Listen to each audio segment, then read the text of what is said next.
بچوں کو کس طرح ڈیل کیا. میں روزانہ میرے پاس بچہ گستاخ ہے، بچہ نافرمان ہے، باپ جی بچہ اب سنتا نہیں ہے، بچہ یہ ہے، بچہ وہ ہے. ایک نبی کی حدیث سن لو، بچے تمہارے غلام ہیں. آپ سب باپ بیٹھے ہو، جتنے آپ ٹیچر بیٹھا ہو اب سب باپ بیٹھے ہو. جو مستورات ٹیچر ہیں وہ بھی ماں بیٹھی ہیں، اور اصلی باپ اور ماں بھی بیٹھے ہوئے. میرے نبی نے فرمایا اکرموا اولادکم، اپنے بچوں کو عزت دو، عزت دو. میرے نبی کیسے عزت دیتے تھے؟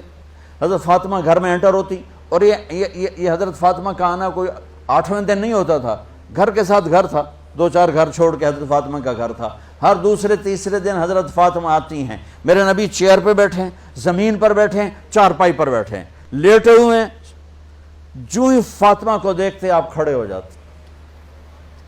سبحان اللہ. کوئی اپنے بچوں کے لیے کھڑا ہوتا ہے؟ آپ لوگ کلاس روم میں آتے ہو تو آپ کے لیے بچے کھڑے ہوتے ہیں، اور میرے نبی کیا یہ بچے آپ کی اولاد ہیں. میرے نبی کھڑے ہو جاتے، اور وہیں نہیں کھڑے رہتے تھے بلکہ تیزی سے آگے بڑھتے تھے، اور جا کر حضرت فاطمہ کا ہاتھ پکڑ لیتے تھے مسافر کے، اور پھر دیکھو مجھے یوں بوسہ لیتے، پھر ہاتھ پکڑے پکڑے پکڑے لے کر آتے، پہلے حضرت فاطمہ کو بٹھاتے پھر خود بیٹھتے تھے. تو پھر کیا جنت کی عورتوں کی سرداری مل گئی. اپنے زبان کا بول میٹھا کرو، اپنے اخلاق اچھے کرو، اپنا چہرے کو خوبصورت کرو. جو اللہ نے دے دیا اس کو مسکرانے سے سجاؤ. مسلمان کو مسکرا کے ملنا بھی صدقے کا ثواب ہے. اور اس موبائل نے تباہی پھیر دی ہمارا. بچہ بات کر رہا ہے اور اماں لگی ہوئی ہے ڈرامے دیتے، ہاں بتاؤ سن رہی ہوں، بکو کیا بک رہے ہو، سن رہی ہوں. دیکھو اللہ کے واسطے یہ فون ہے بھائی، فون ہے، اسے ضرورت کے لیے استعمال کرو. اس کو اپنے لیے لعنت مصیبت نہ بناؤ.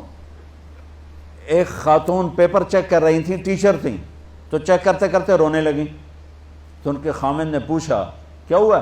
تو انہوں نے پیپر آگے کر دیا، اوپر roll number dash dash dash. تو اس میں تھا کہ تم کیا بننا چاہتے ہو، ایک کویسچن تھا، تم کیا بننا چاہتے ہو. تو اس بچے نے یہاں سے شروع کیا، I want to be a smart phone. یہاں سے اس نے یہ بات، چھوٹے بچوں کا پیپر. تو وہ پڑھا کہ بھئی میں اسمارٹ فون بننا چاہتا ہوں، چونکہ میرے ماں باپ جتنا فون کو اہمیت دیتے ہیں اتنا مجھے اہمیت نہیں دیتے، تو میں اسمارٹ فون بننا چاہتا ہوں. تو اس کے خامن نے کہا تو اس میں تو کیوں رو رہی؟ کہا تمہیں پتہ یہ رول نمبر کس کا ہے؟ کہا نہیں. کہا یہ تیرے میرے بچے کا ہے. میرے نبی نے ایک زندگی سکھائی. آپ گھر میں آتے تھے مسکراتے ہوئے آتے تھے، اظہار محبت فرماتے تھے. عرب کے ماحول میں بیوی سے اظہار محبت عیب تھا، اور گرل فرینڈ بنانا ایک فخر تھا. آپ لوگ کٹھے پڑھتے ہو، اس لعنت سے بچو. باعزت آئے ہو باعزت چلے جاؤ. اپنی شادیاں ماں باپ کی رائے سے کرو، ماں باپ کی دعائیں لے کر کرو، اپنے فیصلے خود مت کرو. یہ کیا کریں، اب بچے بچیاں کٹھے پڑھتے ہیں تو اس قسم کی لعنتیں چلیں گی تو صحیح، لیکن میں جتنا بچ سکتے ہو بچو بچو. اپنے فیصلے ماں باپ کے حوالے کرو، اپنے فیصلے ماں باپ کے حوالے کرو.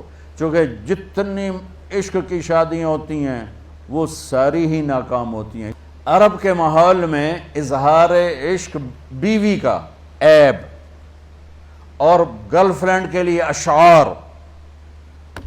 اس کلچر میں بھرے مجمع میں ایک آدمی پوچھتا ہے یا رسول اللہ من احب الناس الیک، آپ کو سب سے زیادہ کس سے محبت ہے؟ تو اپنے نبی کی سنو. آپ نے زور سے فرمایا عائشہ سے. وہ ہل گیا، کہنے لگا ارے یہ کیا ہوا یا رسول اللہ، میرا مطلب یہ نہیں ہے، میرا مطلب ہے کہ مردوں میں کس سے زیادہ پیار ہے. تو آپ کو پتہ چل گیا، اس کی نبض پہ ہاتھ رکھ لیا کہ اس کو ہضم ہی نہیں ہوا کہ میں نے عائشہ کا نام لے دیا. اب آپ نے کہنا تھا ابو بکر سے، تو آپ نے کہا عائشہ کے ابا سے، عائشہ کے ابا سے. آپ اتنے کائنات کا بوجھ سر پہ اٹھا کے زندگی گزاری، اور اپنے حسنین کے لیے روزانہ وقت نکالتے تھے. آپ کہتے ہو میں ریکٹر ہو گیا ہوں، میرے پاس ٹائم کوئی نہیں، میں پروفیسر ہو گیا ہوں، میرے پاس ٹائم ہی کوئی نہیں، تو کیا فائدہ ہے ان ٹائیاں لگانے کا؟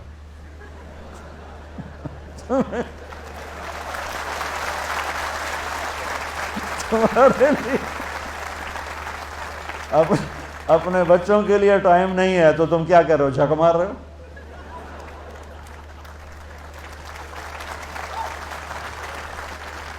میرے نبی سے زیادہ مصروف کوئی آئے گا؟ بولو، جواب دو زور سے۔ 7 بر اعظم کے انسان اور قیامت تک کے انسانوں کی ذمہ داری سر پر ہو، اور وہ روز بچوں کے لیے وقت نکالیں۔ این اللقا، میرے شرارتی بچے کدھر ہیں؟ روزانہ دوسرے تیسرے دن آپ حسنین کو ٹائم دیتے۔ اب کیسے ٹائم دیتے؟ دیکھو ان کے لیے ایسے آپ ان کے لیے ہاتھ بھی بچھا دیتے اور پاؤں کے گھٹنے بھی اٹھا دیتے، ہاتھ اور گھٹنے لیول کر کے، کمر پورا جیسے سواری کا ہوتا ہے۔ آؤ بھائی بچوں اپنے اونٹ پہ چڑھ جاؤ، دونوں بچوں کو اوپر چڑھا کر کمرے میں چکر لگاتے، پھر کہتے تمہارا اونٹ کیسا ہے، پھر دونوں کو اتار کے زینب کو اوپر چڑھاتے، پھر کہتے اوپر سے آ گئے حضرت جابر ایک دفعہ کہ حسنین اوپر چڑھے ہوئے تھے، بڑی عالی شان سواری ہے بھائی، بڑی عالی شان سواری ہے بھائی، تو میرے نبی نے نیچے سے کہا بڑے عالی شان سوار ہیں بھائی، بڑے عالی شان سوار ہیں بھائی، میرا سب سے بڑا سرمایہ میری اولاد ہے، میں نے اسے ٹائم نہ دیا، میں نے اسے یہ سب آپ کی اولاد بیٹھے ہوئے ہیں، سب آپ کی اولاد بیٹھے ہوئے ہیں۔ ٹیچر کا رتبہ بہت بلند اللہ نے بنایا ہے، میرے نبی ٹیچر بن کے آئے، بادشاہ بن کے نہیں آئے، حاکم بن کے نہیں آئے، تاجر بن کے نہیں آئے، میرے نبی معلم بن کر آئے، مقدس ترین نسبہ، یہ سب آپ کی اولاد ہے۔ یہ اگر اچھے انسان بنتے ہیں، میرے 5 بچے ہیں، کتنا کو صدقہ جاریہ بنیں گے؟ آپ کے 10,000 بچے ہیں، اگر یہ ایک بچہ صحیح چلے، نیک بنے، آپ خود سے جو کتنا بڑا آپ نبیوں کے ساتھ اٹھائے جائیں گے۔ یہ اتنا عالی شان مرتبہ ہے انسانیت کے لیے، معلم بننا، ٹیچر بننا، لیکن پھر نبی کی زندگی پڑھو، نبی والے اخلاق پڑھو کہ میرے نبی نے کیسے زندگی، کیسے خوبصورت طریقے سے اپنی اگلی نسل کو سنبھالا۔